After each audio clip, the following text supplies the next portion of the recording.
Welcome to కాలిమా maths channel. ఈ వీడియోలో 9th class chapter 3 the elements of geometry, అందులో ఓన్లీ 1 ఎక్సర్సైజ్ ఉంది. సో ఎక్సర్సైజ్ 3.1లో ప్రాబ్లమ్ సాల్వ్ చేద్దాము.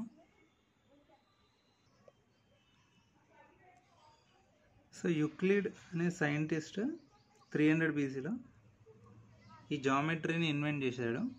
సో అందుకే ఆయన ఫాదర్ ఆఫ్ జామెట్రీ కూడా అంటారు. అందులో ఆయన కొన్ని యాంగ్జియమ్స్ అండ్ పోస్ట్లేట్స్ ప్రపోజ్ చేశాడు. సో వాటిని బేస్ చేసుకొని మనం ఈ ఎక్సర్సైజ్ ప్రాబ్లమ్ సాల్వ్ చేద్దాం. Coming to first question, answer the following. ఇందులో 5 రోమన్ క్వశ్చన్స్ అడిగారు. First one, how many dimensions a solid has? So ఒక సాలిడ్కి ఎన్ని డైమెన్షన్స్ ఉంటాయని అడుగుతున్నారు.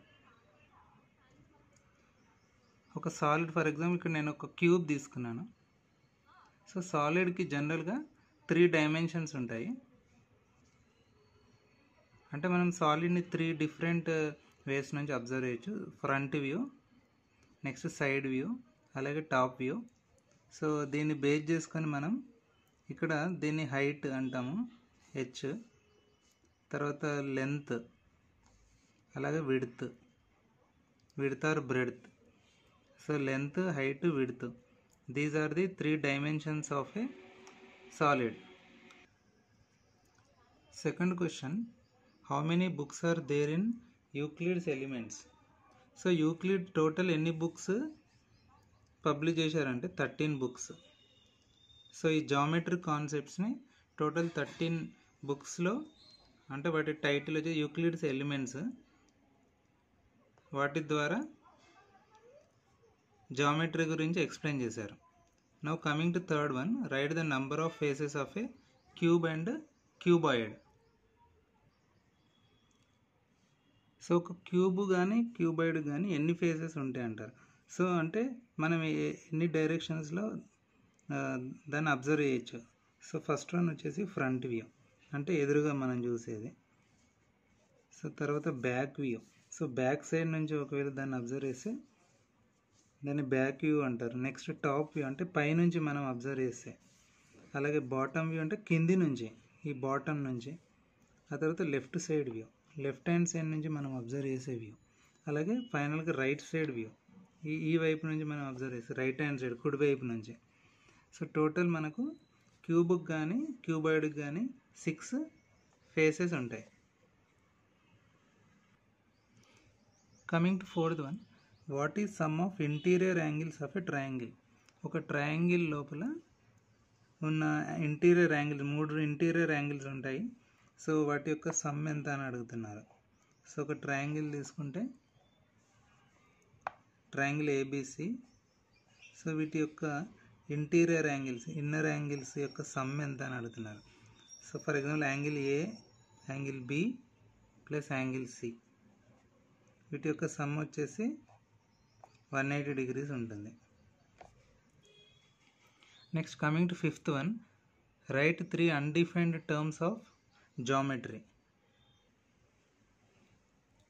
సో జామెట్రీలో యూక్లిడ్ 3 టర్మ్స్ని డిఫైన్ చేయలేదు. అవి ఏంటంటే పాయింట్, నెక్స్ట్ లైన్ అండ్ ఒక ప్లేన్, సర్ఫేస్ ప్లేన్. సో ఈ 3 టర్మ్స్ని డిఫైన్ చేయలేకపోయారు. బట్ వీటిని బేస్ చేసుకొని వేరే టర్మ్స్ని మాత్రం డిఫైన్ చేయగలిగారు. Coming to second question, state whether the following statements are true or false, also give reasons for your answers. కింద మనకు 5 స్టేట్మెంట్స్ ఇచ్చారు. అవి రైట్ ఆర్ రాంగ్గా మనం చెప్పాలి, అలాగే రీజన్ కూడా ఎక్స్ప్లెయిన్ చేయగలగాలి. సో ఇందులో first A bit, only 1 line can pass through a given point. ఒక పాయింట్ తీసుకుంటే ఈ ఇచ్చిన సెంటెన్స్ ప్రకారం ఓన్లీ 1 లైన్ మాత్రమే డ్రా చేయగలుగుతామని అంటున్నారు.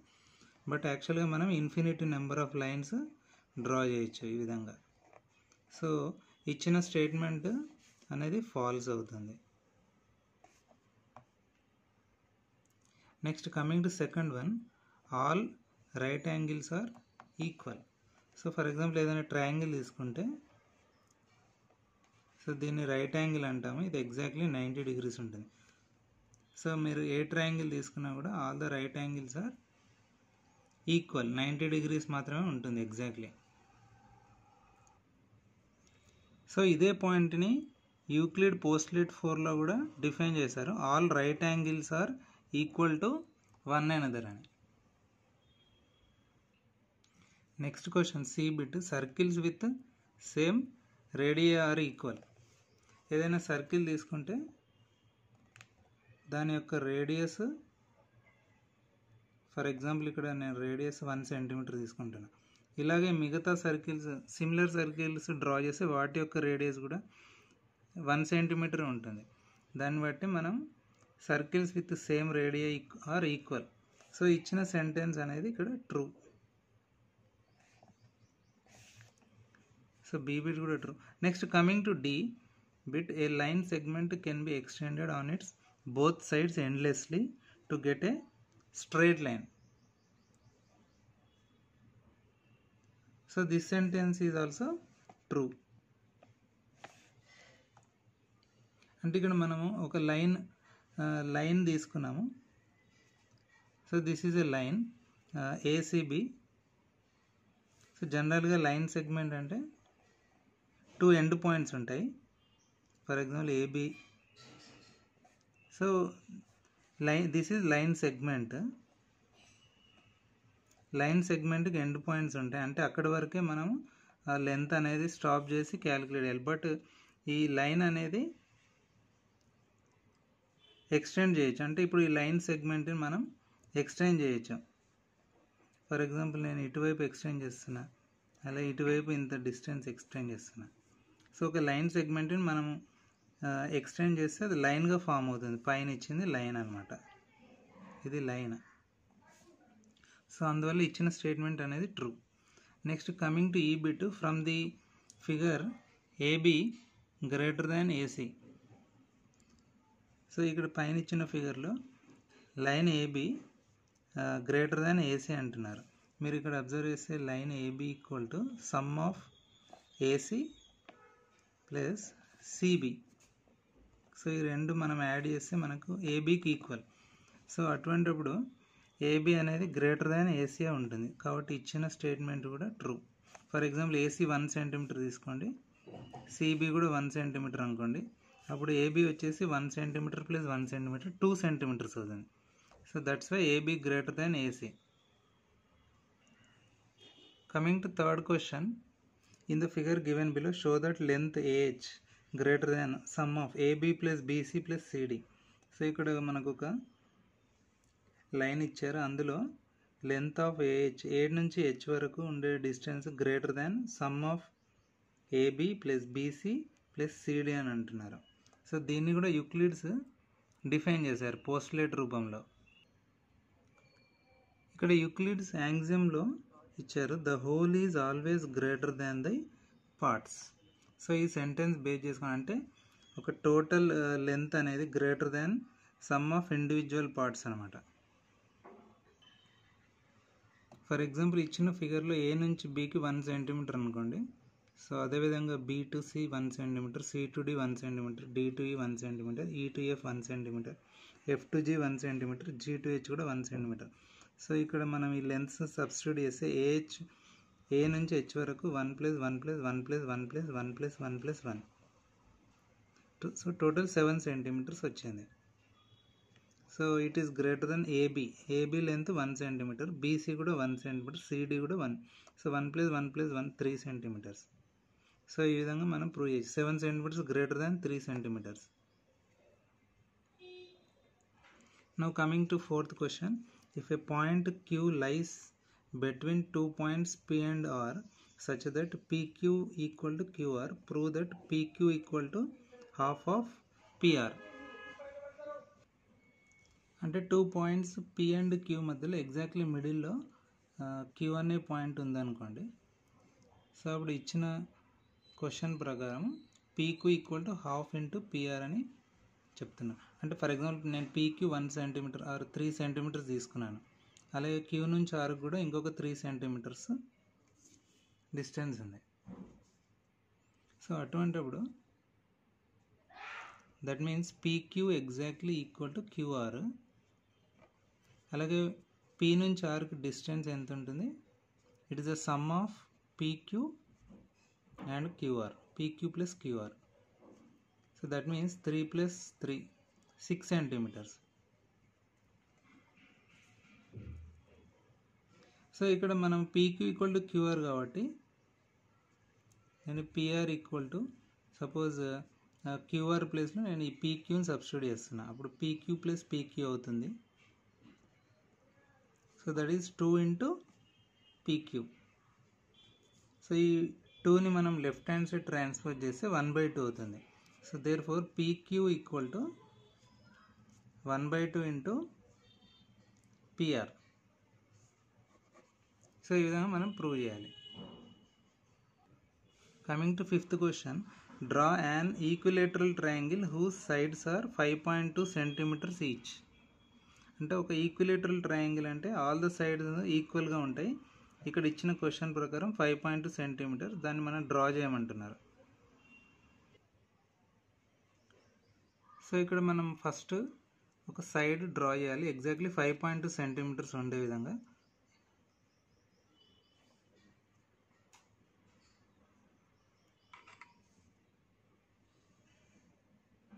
So this is first side, for example A and B అనుకోండి. ఆ తర్వాత కంపాస్తో ఎగ్జాక్ట్లీ డిస్టెన్స్ మనం మెజర్ చేయాలి.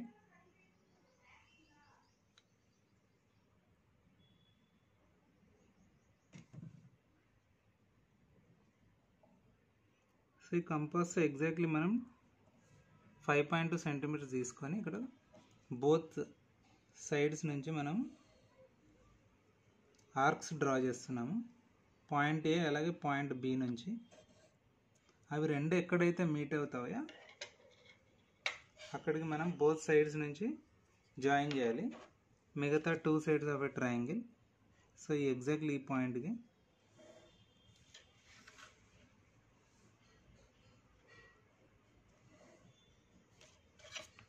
So this is C, point C. So this is A equilateral triangle ABC.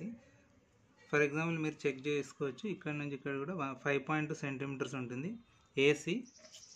AB already మనం draw చేసాం 5.2 సెంటీమీటర్స్. అలాగే CBR BC కూడా 5.2 centimetres ఉంది. సో ఈ విధంగా ఒక ఈక్వలేటరల్ ట్రయాంగిల్ మనం డ్రా చేయొచ్చు. సో కంజెక్చర్ ఆర్ దీన్ని హైపోథిసిస్ కూడా అంటారు. Conjecture is a good guess or an idea about a pattern. దీన్ని ఇంకో విధంగా కూడా చెప్పచ్చు. It is a mathematical statement which appears to be true but has no proof yet. అంటే కంజెక్చర్ అనేది ఒక గెస్సింగ్ అనమాట, ఒక good guess or idea about a pattern. So దాన్ని మనం ఎగ్జాంపుల్ ద్వారా చూద్దాము. అలాగే దీన్ని ఇంకొక రకంగా కూడా ఏమని చెప్పారంటే it's a mathematical statement which appears to be true. అంటే అది ట్రూ అవుతుందని ముందే మనం ఊహిస్తాము, బట్ దానికి మనం ప్రూఫ్ మాత్రం చేయలేం. సో దీన్ని హైపోథిసిస్ అని కూడా అంటారు. అంటే దాన్ని మనం ఊహిస్తాము, అది మనం కరెక్ట్ అని అనుకుంటాము, బట్ దాన్ని మనం ఎగ్జాక్ట్ ప్రూఫ్ చేయలేం. ఫర్ ఎగ్జాంపుల్ నేను ఇక్కడ ఒక మ్యాథమెటికల్ ప్యాటర్న్ తీసుకుంటున్నాను. 1, 3, 6, 10, 15, 21, 28, 36, 45 అండ్ 55. సో ఇది ఒక mathematical pattern. So for example first digit తీసుకుంటే 1, దానికి 1 + 2 యాడ్ చేస్తే మనకు నెక్స్ట్ డిజిట్ వచ్చింది 3 ఈ ప్యాటర్న్లో. నెక్స్ట్ 3కి మనం 3 యాడ్ చేస్తే 3 + 3 ఎంత వస్తుంది? 6 వస్తుంది, అంటే థర్డ్ ఎలిమెంట్. నెక్స్ట్ 6కి మనం 4 యాడ్ చేస్తే 10 వస్తుంది, ఫోర్త్ ఎలిమెంట్. అలాగే ఫోర్త్ ఎలిమెంట్కి మనం సపోజ్ 5 యాడ్ చేస్తే 15 వస్తుంది. సో ఇది ఈ విధంగా 15 + 6 21, 21 + 7 28, 28 + 8 36, 36 + 9 45, ఫైనల్గా 45కి 10 యాడ్ చేస్తే 55 వస్తుంది. సో ఈ విధంగా ఇది ఒక ప్యాటర్న్గా మనం ఫామ్ చేసాము. So this is a conjecture or hypothesis. Coming to 7th question, mark 2 points P and Q, draw a line through P and Q.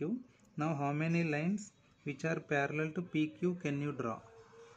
ఒక 2 పాయింట్స్ మనం మార్క్ చేయాలి, point P and point Q. So దీన్ని మనం ఒక line draw చేయాలి. So దీనికి ప్యారలల్గా మనం ఎన్ని లైన్స్ డ్రా చేయగలుగుతాం అనేది క్వశ్చన్.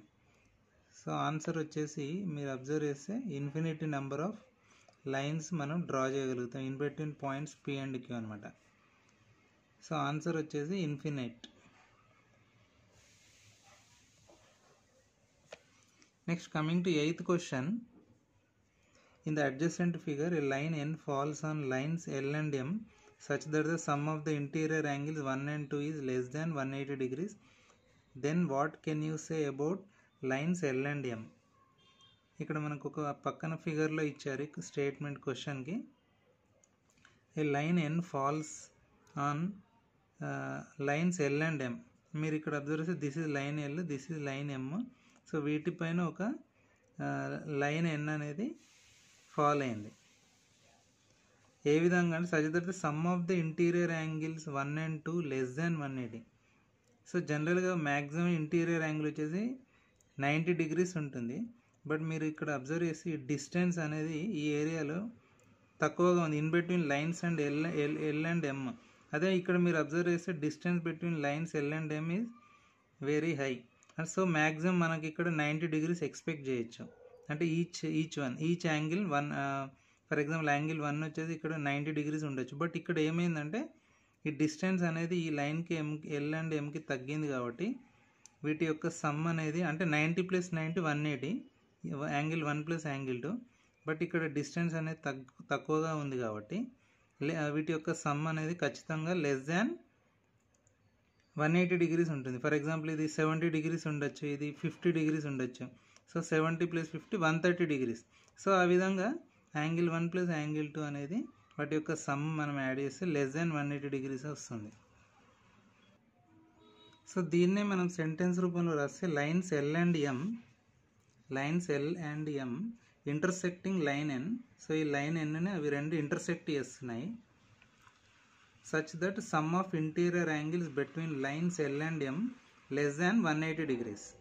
సో యాంగిల్ 1 + యాంగిల్ 2 యొక్క సమ్ వచ్చేసి 180 degrees అవుతుంది. అలాగే at one point of time ఇవి ఇలాగే ఎక్స్టెండ్ చేస్తే సో ఈ రెండు మీట్ అవుతాయి అన్నమాట. ఈ రెండు లైన్స్ ఎల్ అండ్ ఎం కూడా ఒక దశలో మీట్ అవుతాయి. అప్పుడు యాంగిల్స్ అనేది 0 degrees అయిపోతుంది in between lines L and M. Coming to 9th question. ఇక్కడ ఒక ఫిగర్ ఇచ్చారు. In the adjacent figure if angle 1 equal to angle 3, angle 2 equal to angle 4 and angle 3 equal to angle 4, write the relation between angle 1 and 2 using and Euclid's postulate. So ఇక్కడ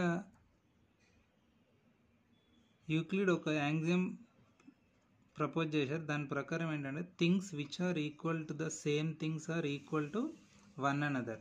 అంటే ఏవైనా రెండు things equal అవుతాయి. అలాగే second thing third thing కూడా for example equal అయినప్పుడు అప్పుడు ఆటోమేటిక్గా first thing and third thing కూడా ఈక్వల్ అవుతాయి. సో దీన్ని బేస్ చేసుకొని మనం ఇప్పుడు ఈ ప్రాబ్లం సాల్వ్ చేయొచ్చు. సో ఇచ్చిన యాంగ్జియం ప్రకారం ఇక్కడ యాంగిల్ 1 అనేది ఈక్వల్ టు యాంగిల్ 3 అంటున్నారు. నెక్స్ట్ అలాగే యాంగిల్ 2 ఈక్వల్ టు యాంగిల్ 4, అలాగే థర్డ్ వన్ వచ్చేసి angle 3 equal to angle 4. So angle 1 equal to angle 3, తర్వాత యాంగిల్ 3 ఈక్వల్ టు యాంగిల్ 4. అప్పుడు ఆటోమేటిక్గా ఏమవుతుందంటే యాంగిల్ 1 ఈక్వల్ టు యాంగిల్ 4 అవుతుంది. So angle 1 equal to angle 4. But already మీరు observe చేస్తే middle one వచ్చేసి angle 2 equal to angle 4. So angle 4 in other words equal to angle 2 అయినప్పుడు so angle 1 also equal to angle 2 అవుతుంది. So ఈ విధంగా మనం justify చేయొచ్చు. Next coming to 10th one. In the adjacent figure we have bx equal to half of AB, అలాగే by equal to half of BC and AB exactly equal to BC. show that BX equal to BY. So ఇక్కడ ఇచ్చిన ట్రయాంగిల్లో BX equal to half of AB. For example total మనం 2 centimeters అనుకోండి A నుంచి Bకి. అప్పుడు A నుంచి Xకి 1 centimeter ఉంటుంది, అలాగే X నుంచి Bకి కూడా 1 centimeter ఉంటుంది. సో ఇదే విధంగా ఆపోజిట్ సైడ్ కూడా ఇలాగే మనం డిఫైన్ చేయాలి. ఫర్ ఎగ్జాంపుల్ బి నుంచి సికి 2 సెంటీమీటర్స్ ఉంటాయి. ఎందుకంటే ఇక్కడ ఇచ్చిన స్టేట్మెంట్ ప్రకారం ఏబీ ఈక్వల్ టు బీసీ. ఏబీని ఫర్ ఎగ్జాంపుల్ మనం 2 సెంటీమీటర్స్ అనుకుంటే ఆటోమేటిక్గా బీసీ కూడా 2 సెంటీమీటర్స్ అవుతుంది. అలాగే బి నుంచి వైకి 1 సెంటీమీటర్ ఉంటుంది, వై నుంచి సికి కూడా 1 సెంటీమీటర్ ఉంటుంది. ఇక్కడ కూడా యూక్లిడ్ యాంగ్జియం ప్రకారం డిఫైన్ చేయాలి. Things which are halves of the same things are equal to one another. అంటే ఇంతకుముందు మనం ఇచ్చిన ఫిగర్లో హాఫ్ ఆఫ్ ద థింగ్స్ ఏవైతే ఉన్నాయో, ఒకవేళ మెయిన్ థింగ్స్ అనేవి ఈక్వల్ ఉంటే అప్పుడు హాఫ్ ఆఫ్ ద థింగ్స్ కూడా ఈక్వల్ అవుతాయని చెప్తున్నారు. సో ఈ యాంగ్జియంని బేస్ చేసుకొని ఈ ప్రాబ్లం సాల్వ్ చేయొచ్చు.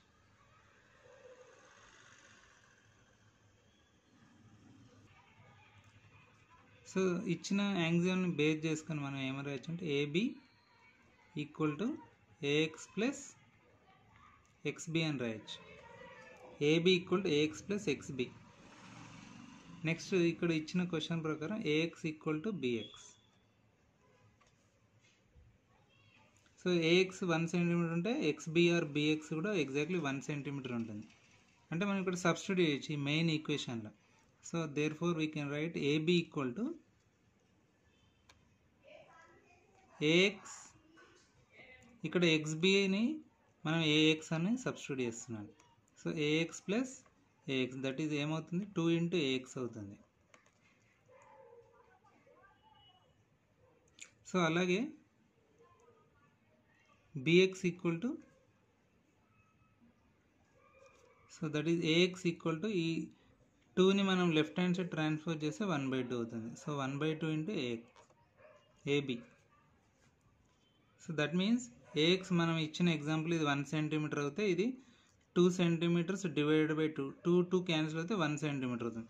So AX equal to half of AB. ఇదే విధంగా మనం రైట్ హ్యాండ్ సైడ్ కూడా తీసుకుంటే BY equal to half into BC. So అప్పుడు ఆటోమేటిక్గా ఏమవుతాయంటే మెయిన్ థింగ్స్ ఈక్వల్ అయినప్పుడు ఏబి ఈక్వల్ టు బీసీ అయినప్పుడు ఆటోమేటిక్గా AX equal to for example YC, otherwise XB equal to BY కూడా అవుతాయి. సో ఇక్కడ show that BX equal to BY, BX equal to BY అంటే ఇది 1 సెంటీమీటర్, ఇది కూడా 1 సెంటీమీటర్ కాబట్టి therefore BX equal to BY అవుతుంది, ఎందుకంటే ఇవి రెండు ఈక్వల్ కాబట్టి. So thanks for watching this video.